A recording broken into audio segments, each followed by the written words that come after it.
Okay, good morning to all of you. Madhav group of ITI के YouTube channel पे आप सभी का बहुत बहुत स्वागत है। मैं हूं शुभम खरे। आज का हमारा टॉपिक है टाइप्स ऑफ एसी बाइंडिंग्स।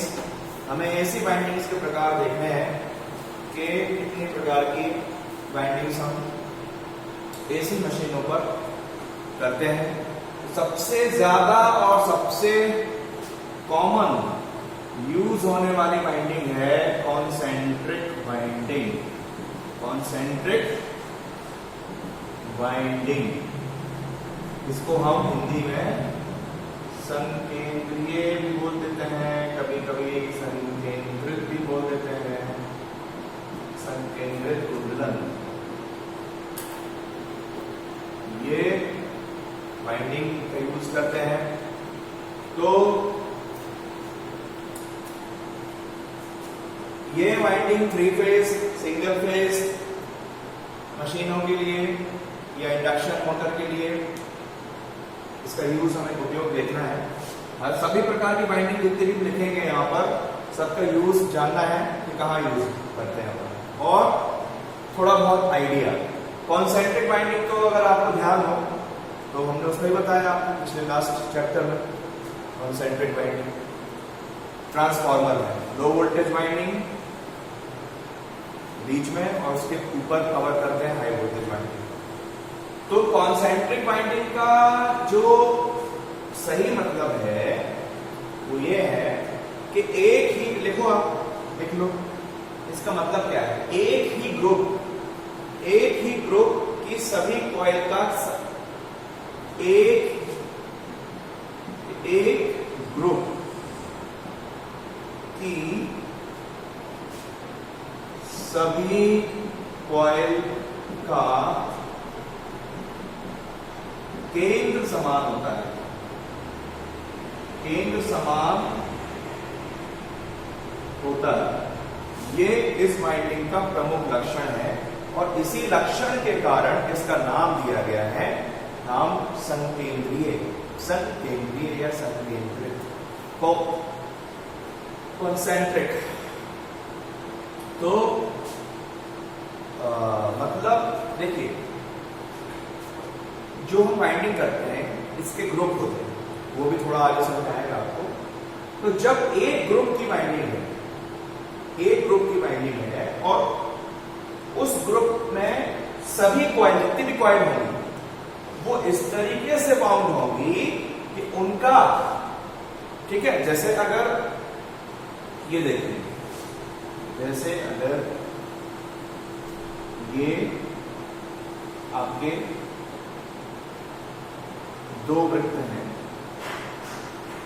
ये आपके दो वृत्त बने, तो और ये इनका केंद्र है। अब आपसे कोई पूछेगा कि इन दो वृत्तों का केंद्र कौन सा है, तो दोनों का केंद्र एक ही है, तो ऐसा ये कहलाता है संकेंद्र। ये तो इनको बाइंडिंग मान लो। तो बाइंडिंग कुछ इस प्रकार से की जाती है कि उनका केंद्र एक जैसा होगा, उनका केंद्र एक ही होगा, उनका जो एरिया होगा, जो जिस आकार में वो वृत्ताकार में है, अगर वो लिपटी होंगी, ठीक है, तो उनका इस प्रकार से लिपटी होंगी कि अगर आप उनका जो वर्चुअली अगर हम इमेजिन करें कि उनका सेंटर कहां पे होगा, तो सबका सेंटर एक जगह आके कोइंसाइड हो गया, तो इसको बोलते हैं संकेंद्र, है ना। एक ही, सब बहुत सारी चीजों का एक ही केंद्र है। वैसे यहां पे वो चीजें क्या हो गई? कॉइल्स। और एक ग्रुप की, ये ध्यान दीजिए, एक ग्रुप की सभी कॉइल का केंद्र समान होता है, ये आपको ध्यान देना, ये इसका प्रमुख लक्षण है। ठीक है, अब उपयोग कहां करते हैं?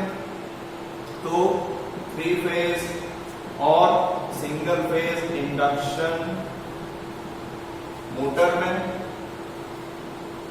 तथा आपने पहले पढ़ा है कहां पर? ट्रांसफॉर्मर्स। तो ये इसका उपयोग हो गया। अगली जो बाइंडिंग है वो है डिस्ट्रीब्यूटेड बाइंडिंग। अगली जो बाइंडिंग है वो है डिस्ट्रीब्यूटेड या वितरित वितरित कुंडलन। अगली वाइंडिंग जो है वो है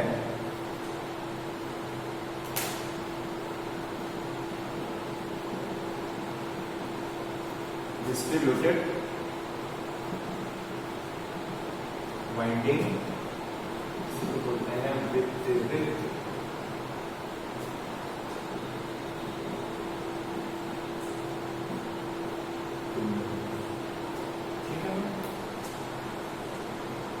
या विस्तारित भी कह सकते हैं, एक्सपांडेड, विस्तारित, विस्तारित या वितरित, फैली हुई, है ना। इसका उपयोग, इसमें क्या है, ये ठीक इसके उल्टा होता है, ये ठीक इसके उल्टा होगा। इसमें क्या है, इसमें जितनी बाइंडिंग होंगी सबका केंद्र अलग अलग होगा, ठीक है ना। सभी, है ना, एक ग्रुप की सभी कॉइल का केंद्र भिन्न भिन्न होगा, भिन्न भिन्न होता है, ठीक है। ये संकेंद्रीय नहीं है, ठीक है। और इसका उपयोग हम सिर्फ थ्री फेज, सिर्फ और सिर्फ थ्री फेज मोटर में होता है, ध्यान देना। इसका उपयोग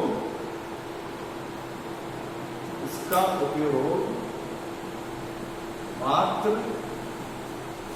थ्री फेज मोटरों में होता है, मोटरों में, सिंगल फेज में नहीं होता। मानो प्रश्न आ गया, निम्नलिखित में से किस वाइंडिंग, कौन C winding single phase motor के लिए यूज नहीं की जाती। प्रश्न आपका आ गया कि निम्नलिखित में से कौन सी वाइंडिंग सिंगल फेज मोटरों के लिए यूज नहीं की जाती, तो आपका आंसर होगा वितरित कुंडलन या फिर डिस्ट्रीब्यूटेड, विस्तारित कुंडलन भी कह सकते हैं, ठीक है ना। फिर अगली लिख लीजिए, आप नोट कर लीजिए।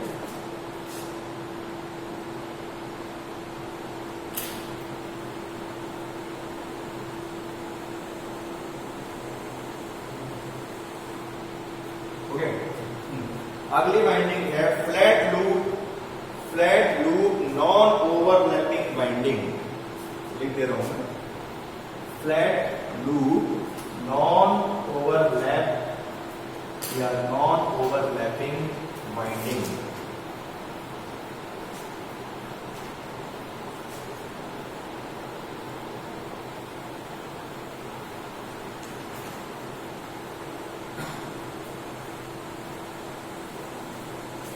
फ्लैट लूप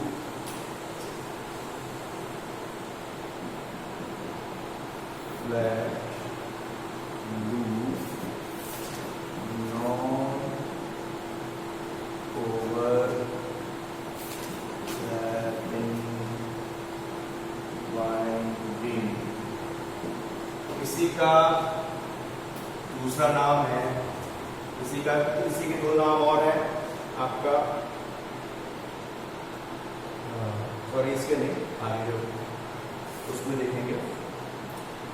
तो इसका यूज आप सिंगल लेयर, ओपन स्लॉट, एक समान चौड़ाई वाले मोटरों में, खांचों में करते हैं। जैसे कि इसका सबसे बेस्ट एग्जांपल है आपका सीलिंग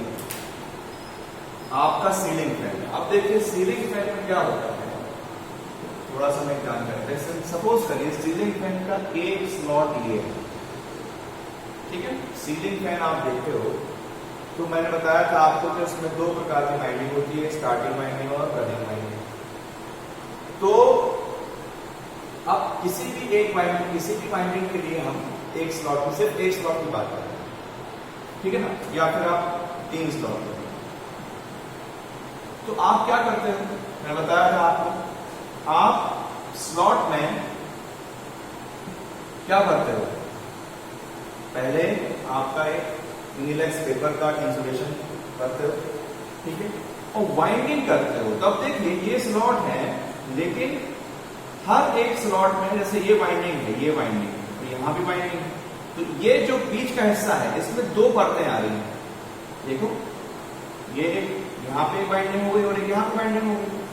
जैसे कि बताया था मैंने आपको, ये एक स्लॉट है, इसमें बाइंडिंग पहले शुरू की आपने क्लॉकवाइज, फिर अगली बाइंडिंग कैसे करते हैं, एंटी क्लॉकवाइज। तो जो अगली बाइंडिंग में जो वो आएगा, स्लॉट आएगा, और ये स्लॉट पहले से है, इसमें देखो जो बीच का हिस्सा है, जो ये बीच स्लॉट के बीच का हिस्सा होता है, उसमें दो परतें आ गई ऑटोमेटिकली, ठीक है ना। मतलब यहां पर डबल लेयर हो जाता है, ठीक है। तो इस प्रकार की बाइंडिंग है वो, ठीक है ना। आपकी जो ये बाइंडिंग है, ये ओपन स्लॉट एक जैसी चौड़ाई के टेबल फैन, टेबल फैन के लिए है ये, टेबल फैन, इसमें देखिए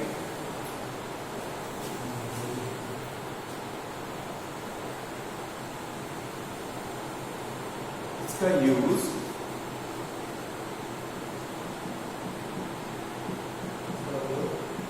table fan binding, table fan की बाइंडिंग के लिए होता है, ठीक है। और इसमें स्लॉट कैसे होते हैं, ओपन स्लॉट, ओपन स्लॉट, ठीक है। Open slot number 1। दूसरा गुण क्या है, सिंगल लेयर बाइंडिंग होती है, सिंगल लेयर, एकल परत, सिंगल लेयर एकल परत। और तीसरा जो आपके स्लॉट होंगे कि एक समान चौड़ाई वाले होंगे, एक समान चौड़ाई वाले स्लॉट। ये है आपका flat loop non overlapping binding, ठीक है। सॉरी मैंने आपको सीलिंग फैन बता दिया, टेबल फैन के लिए होता है। टेबल फैन में एक गहरी, जो मैं बता रहा हूं आपको सीलिंग फैन का, वो दोहरी परत वाला है, ठीक है ना, वो डबल लेयर की है। टेबल फैन के लिए देखिए, इसमें एक शब्द देखिए आप, बीच में एक शब्द आ रहा है non overlapping. Non overlapping binding कौन सी होती है, सिंगल लेयर की डबल लेयर। तो ये अगर आपसे पूछे, पेपर में ये पूछ लिया जाए कि नॉन ओवरलैपिंग, ओवरलैप मतलब क्या होता है, ओवरलैप मतलब क्या होता है, ओवरलैप मतलब क्या होता है, एक के ऊपर एक, एक के ऊपर एक, मतलब एक के ऊपर दूसरा, है ना। तो अब बताइए आप इस शब्द से, इसको देखिए, एक के ऊपर एक बाइंडिंग अगर होगी तो परतें बनेंगी, एक परत तो रह जाएगी वहां पे।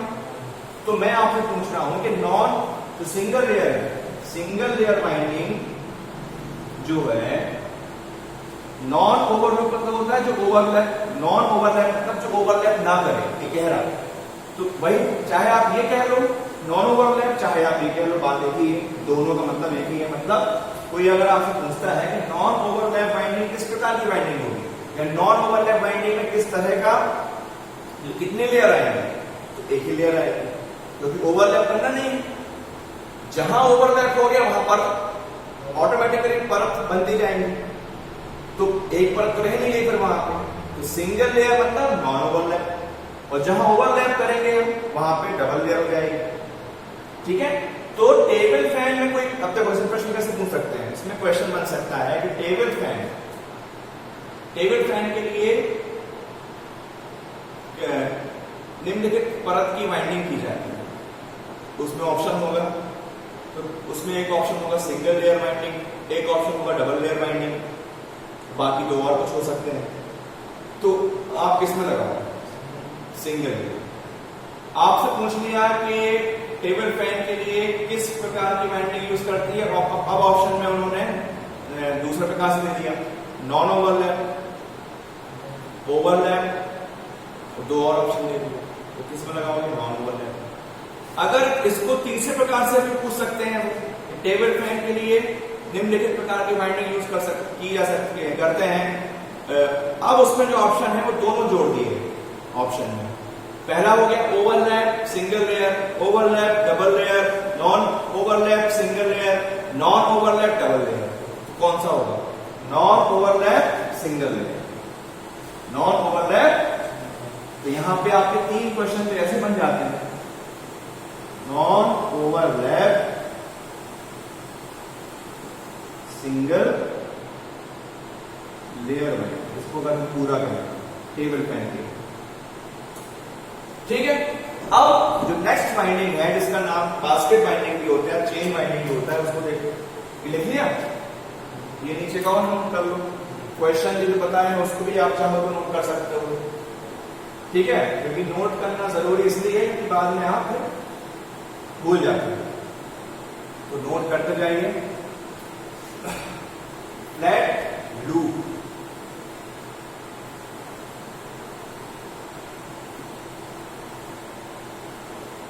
Non overlapping binding, non overlap भी कर सकते हैं। फिर आपका आता है अगला फ्लैट लूप ओवरलैप बाइंडिंग।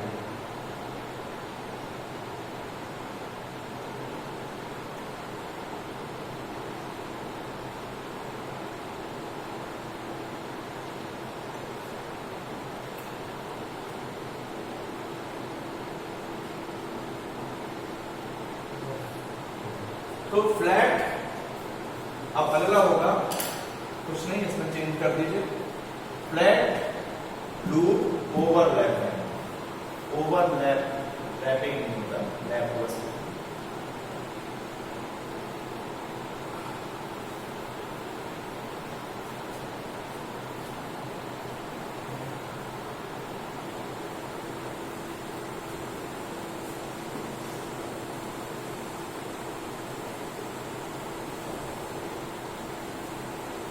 इसमें देखिए जल्दी से, फ्लैट लूप ओवरलैप,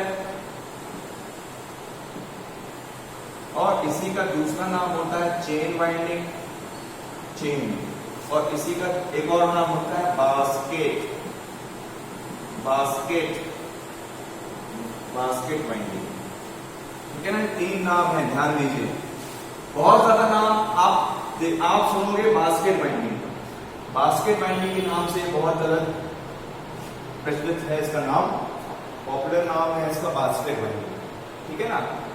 तो फ्लैट लूप ओवरलैप, अब इसमें क्या है,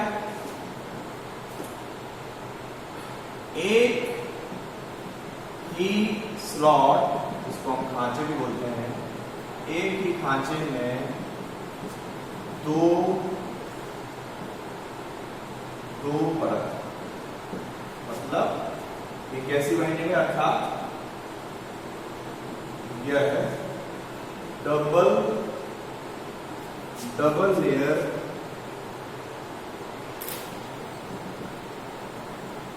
बाइंडिंग।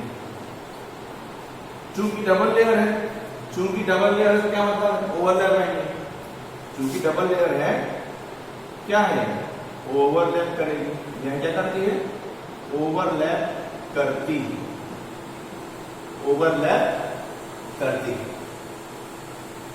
ठीक है। देखिए जैसे 1-2 स्लॉट ये है, ठीक है, और कहां पे तीसरा देखो, इसका उपयोग कहां पे होता है, इसका उपयोग छत के पंखे, जैसे हम क्या बोलते हैं, सीलिंग फैन, सीलिंग फैन की बाइंडिंग में दिया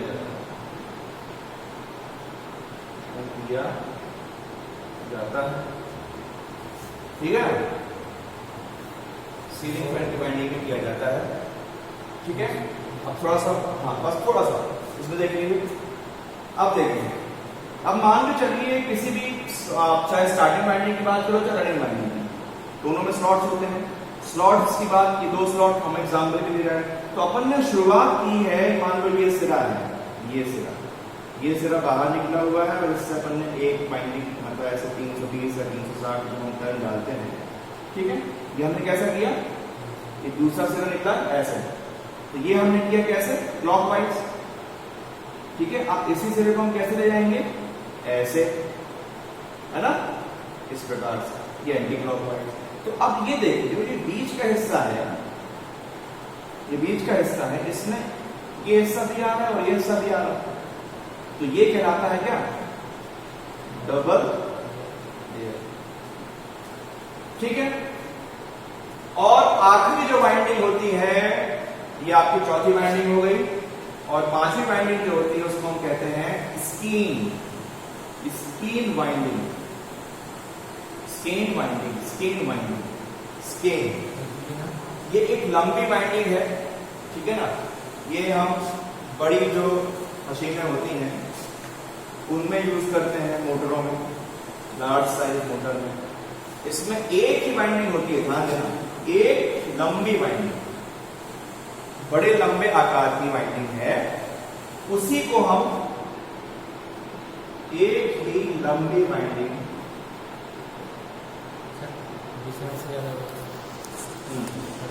वो बड़ा जाता है। ठीक है।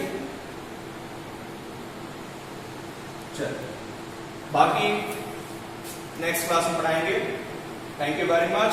माधव ग्रुप ऑफ ITI के यूट्यूब चैनल को आप सब सब्सक्राइब करिए, शेयर करिए, लाइक करिए। मैं शिवम खरे आप सबका बहुत बहुत धन्यवाद देता हूँ। Thank you very much.